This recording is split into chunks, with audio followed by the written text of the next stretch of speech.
정부는 잠깐 없었어도 나라는 있었다. 역사는 단절되지 않았고 흥망은 있었어도 민족의 역사는 끊기지 않았고 정부는 잠깐 없었어도 나라는 있었다. 독립운동가 우당 이회영 선생의 손자 이종찬 광복회장의 어제 8.15 광복절 기념사 중 일부입니다. 그렇습니다. 우리는 1948년 8월 15일을 정부 수립이라고 말하지 대한민국 국가 건립, 건국이라고 말하지 않습니다.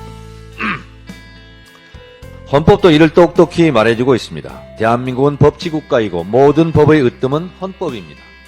헌법은 130개 조항으로 구성되어 있고 이 모든 조항의 정신을 압축 요약해 놓은 것이 헌법 전문입니다.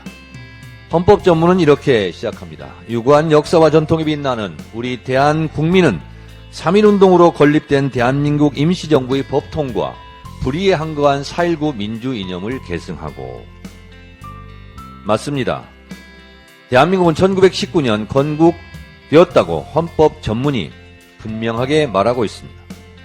초대 대통령 이승만도 이런 헌법 정신에 따라 1948년 정부 수립 이후 첫 번째 펴낸 관보 1호에서 대한민국 1948년 9월 1일을 대한민국 30년 9월 1일이라 못 박아 놓았습니다.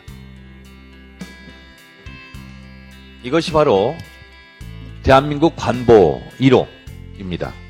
여기 보시면 관보 아래에 대한민국 30년 9월 1일 이렇게 쓰여 있고 맨 위에도 대한민국 30년 9월 1일 이렇게 쓰여 있습니다.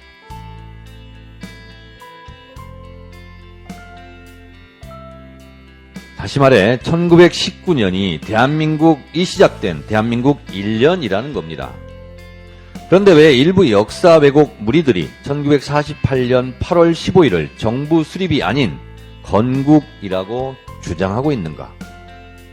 그 이유와 결과를 저는 이렇게 생각합니다.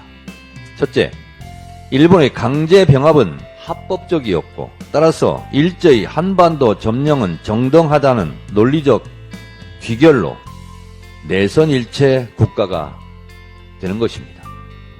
둘째, 국가가 없었으니 독립운동의 역사도 친일의 역사도 우리나라 대한민국의 역사가 아닌 것으로 귀결되어 결과적으로 독립투쟁의 애국도 친일의 매국도 우리나라 대한민국의 역사가 아닌 것으로 됩니다.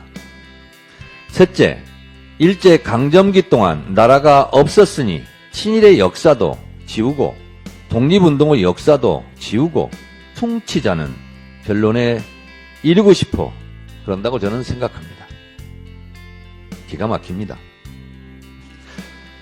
광복절날 우리나라 대통령이 일본에 대해 사과와 반성을 요구하는 대신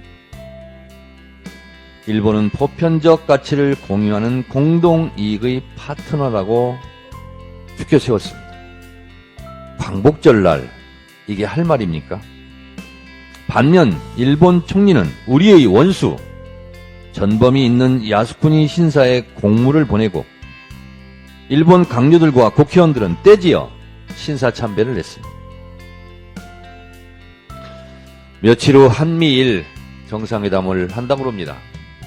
바꿀 수 없는 원칙, 문재인 정부 때 견결히 유지했던 삼불정책, 사드 추가 배치는 안 된다. 한일 군사 동맹은 절대 안 된다. 미국 MD 체계에 복속되지 않는다. 이 삼불 정책 또한 팔아먹지 않을까 심히 걱정됩니다. 역사를 잊은 민족에게 미래는 없다고 했습니다. 호랑이에 물려가도 정신만 차리면 산다고 했습니다. 정신줄 놓고 있는 사람들 정신 차리시고 우리도 정신 똑바로 차리고 제2의 매국을 막아냅시다.